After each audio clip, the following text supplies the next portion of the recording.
Ukraine में युद्ध एक साल से अधिक समय से चल रहा है और इसके रुकने के कोई संकेत नहीं दिख रहे हैं। रूस और यूक्रेन के बीच युद्ध दुनिया के बाकी हिस्सों में भी फैल गया है। नाटो और अमेरिका यूक्रेन का समर्थन कर रहे हैं, वहीं दूसरी ओर चीन और कुछ देश रूस का समर्थन कर रहे हैं। लेकिन इस युद्ध के संभावित परिणाम क्या हैं और आगे कुछ होने की क्या संभावना है, आज की इस वीडियो में 3 होने वाली संभावनाओं का पता लगाएंगे। नंबर 1, रूस कैसे जीत सकता है। नंबर 2, यूक्रेन कैसे जीत सकता है। नंबर 3, क्या यह युद्ध लंबे समय तक चलेगा। To the war in Ukraine. Now to Ukraine's ongoing counteroffensive against Russia. The intense fighting leading to small gains for Ukrainians as more troops And tonight, what the U.S. Joint Chiefs. Ukrainian President Volodymyr Zelensky has dismissed his Minister of Defense, setting the stage. And the war in Ukraine has put more focus on countries such as Switzerland, Ireland, and Austria who remain.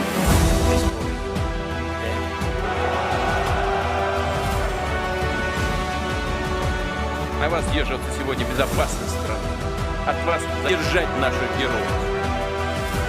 Все готовы. Молятся о вас. Number 1, रूस कैसे जीत सकता है। यही वह संभावना थी जिसकी ज़्यादातर लोगों को उम्मीद थी जब रूस ने 2021 के आखिर में यूक्रेन पर हमला किया, इस उम्मीद में कि वह जल्दी से यूक्रेन की राजधानी कीव पर कब्जा कर लेगा और राष्ट्रपति जेलेंस्की को उखाड़ फेंकेगा। सैनिकों, टैंकों और विमानों के मामले में रूस को भारी बढ़त हासिल थी और ऐसा लग रहा था कि रूस के गर्व और प्रभाव के बहाल को करने की राष्ट्रपति पुतिन की ख्वाहिश को कोई नहीं रोक सकता। यूक्रेन पहले हमले का विरोध करने में कामयाब रहा। नाटो और अमेरिका भी यूक्रेन की सहायता के लिए आगे आए, हथियार, खुफिया जानकारी और राजनीतिक समर्थन फराहम कराया। युद्ध गतिरोध में बदल गया। रूस ने पूर्वी यूक्रेन और क्रीमिया के कुछ हिस्सों पर कंट्रोल कर लिया, लेकिन आगे बढ़ने में असफल रहा। लेकिन पुतिन ने यूक्रेन को जीतने का सपना अब तक नहीं छोड़ा है। रूसी सेना ने तब से कई हमले किए हैं। यूक्रेनी सुरक्षा को तोड़ने और कीव तक पहुंचने की कोशिश लगातार जारी है। रूस ने यह भी धमकी दी है कि अगर नाटो पीछे नहीं हटा और उसे अपने रास्ते पर चलने नहीं दिया तो वह परमाणु हथियारों का इस्तेमाल करेगा। हालांकि यह रणनीति उनके काम नहीं आई। रूस फैसिलिटीज, जनशक्ति और मददगारों की भारी कमी का सामना कर रहा है। पश्चिमी देशों द्वारा लगाए गए आर्थिक प्रतिबंधों ने रूस की अर्थव्यवस्था को पंगु बना दिया है, जिससे युद्ध की कोशिशों को बनाए रखना मुश्किल हो गया है। रूसी लोग भी युद्ध से थक चुके हैं। कई लोग इस मसौदे से बच रहे हैं या पुतिन के शासन के खिलाफ विरोध प्रदर्शन कर रहे हैं। सिर्फ कुछ देश जो खुले तौर पर रूस का समर्थन कर रहे हैं वह बेलारूस, ईरान और उत्तर कोरिया है, जो बहुत विश्वास लायक या मददगार नहीं है। रूस के लिए जीत हासिल करने की एकमात्र उम्मीद चीन को अपनी तरफ करना है। चीन रूस का सबसे बड़ा व्यापारिक भागीदार और आपूर्तिकर्ता है और उसने पुतिन के मुद्दे पर अपनी एकजुटता जाहिर की है। Chinese President Xi Jinping has called for maximum restraint in Ukraine. हालांकि चीन रूस को हथियार या सेना जैसी घातक सहायता करने में हिचकिचा रहा है। चीन को डर है कि ऐसा करने पर पश्चिम की ओर से उस पर बैन लग जाएगा, जिससे उसकी अर्थव्यवस्था और इंडस्ट्रियल क्षेत्र को नुकसान होगा। चीन भी हारे हुए घोड़े का समर्थन नहीं करना चाहता। रूस को चमत्कारिक जीत हासिल करने के लिए चीन को जोखिम लेने के लिए राजी करना होगा और उसे 2 दिशाओं से बड़े पैमाने पर हमला शुरू करने के लिए भरपूर हथियार उपलब्ध कराने होंगे।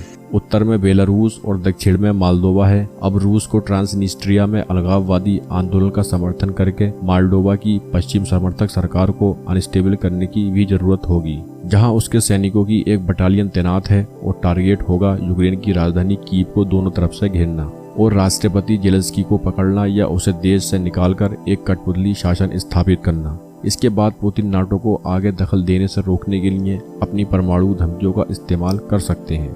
राष्ट्रपति पुतिन इसे आजमाने के लिए काफी बेताब भी हो सकते हैं, लेकिन उन्हें यह भी एहसास होना चाहिए कि यह सब करना बहुत जोखिम भरा और गैर हकीकत भी हो सकता है। नंबर 2, यूक्रेन कैसे जीत सकता है। यह वह संभावना थी जिसे ज्यादातर लोगों ने युद्ध शुरू होने पर यह सोचकर खारिज कर दिया कि यूक्रेन के पास रूस की बेहतर सैन्य शक्ति के खिलाफ कोई मौका नहीं है। हालांकि सीमा पार और क्रीमिया में रूसी आपूर्ति लाइनों और ठिकानों पर हमला करते हुए यूक्रेनी सैनिक तेजी से मजबूत होते जा रहे हैं। यूक्रेन ने अपनी आबादी के बीच इख्तिलाफ और फर्जी खबरें फैलाने की रूस की कोशिशों के बावजूद भी अपना मनोबल और एकता बनाए रखी है। लेकिन यूक्रेन को अभी भी एक जबरदस्त दुश्मन का सामना और जीत के लिए लंबा इंतजार करना पड़ रहा है। यूक्रेन को जीत हासिल करने के लिए शहरों और कस्बों को वापस लेने के लिए अपने संघर्ष को जारी रखने की आवश्यकता होगी। रूसियों को क्रीमिया से बाहर निकालने के लिए उसे आखिरी हमला करने की जरूरत भी होगी। यूक्रेन को रूस को अपने परमाणु हथियारों का उपयोग करने के लिए उकसाने या चीन या अन्य ताकतों के साथ बड़ा संघर्ष शुरू करने से भी बचना होगा। यूक्रेन को भी अपनी आंतरिक एकता और कानूनी हैसियत बनाए रखने की आवश्यकता होगी और रूस द्वारा उसकी सरकार या समाज को कमजोर करने की किसी भी कोशिश का विरोध करना होगा। यह संभावना मुश्किल है लेकिन आसान नहीं है। इसके लिए यूक्रेन और उसके सहयोगियों को बहुत सब्र, हिम्मत और मजबूत इरादे की जरूरत होगी। इसके लिए रूस के क़यादत या रवैये में बदलाव की भी आवश्यकता होगी, क्योंकि पुतिन के द्वारा हार स्वीकार करने या अपनी मर्जी से यूक्रेन से हटने की उम्मीद नहीं है। युद्ध को बढ़ने या फैलने से रोकने के लिए अंतर्राष्ट्रीय समुदाय से बहुत अधिक सिफारिश और सपोर्ट की भी जरूरत होगी। नंबर 3, युद्ध कैसे लंबे समय तक जारी रह सकता है। यही वह संभावना है जो इस समय सबसे हकीकत और संभावित मालूम होती है। यूक्रेन में युद्ध ने खतरनाक रूप ले लिया है। कोई भी पक्ष बढ़त हासिल करने या एक दूसरे को आत्मसमर्पण करने के लिए मजबूर करने के काबिल नहीं है। युद्ध एक जमे हुए संघर्ष में बदल गया है, जिसमें कभी कभी छोटी बड़ी झड़पें होती रहती हैं, जिसमें अलग अलग देश और समूह अपने मतलब या एजेंडे के लिए एक दूसरे पक्ष का समर्थन कर रहे हैं। लेकिन इसका मतलब यह नहीं है कि युद्ध खत्म हो गया है। यह युद्ध नागरिकों और सैनिकों दोनों के लिए मौत और दुख का कारण बन रहा है। युद्ध को समाप्त करने के लिए दोनों पक्षों को ऐसे ही रहने को मजबूर करने और ताकत या डिप्लोमेसी द्वारा इसे बदलने की कोशिशें बंद करने की आवश्यकता होगी। इसके लिए दोनों पक्षों को सीज फायर समझौते का सम्मान करना होगा और ऐसी किसी भी कार्रवाई से बचना होगा जो इसका उल्लंघन करती हो या दूसरे पक्ष को उकसाती हो। इसके लिए दोनों पक्षों को इंसानी मुद्दों पर सहयोग करने की भी आवश्यकता होगी, जैसे कैदियों की अदला बदली या रिफ्यूजीज को वापस भेजना। यूक्रेन में युद्ध को समाप्त करने के 3 संभावित तरीके हैं: एक रूसी जीत या यूक्रेनी जीत या एक ठंडा संघर्ष। इनमें से कुछ भी आसान नहीं है और इनमें किसी की भी गारंटी नहीं है। यूक्रेन में युद्ध आधुनिक इतिहास में सबसे कशमकश और संघर्षों में से एक है और इसका हल देखने में सालों या सदियों का समय लग सकता है। इस वीडियो को आखिर तक देखने के लिए आपका धन्यवाद और इस विषय पर अधिक अपडेट के लिए हमारे साथ बने रहें।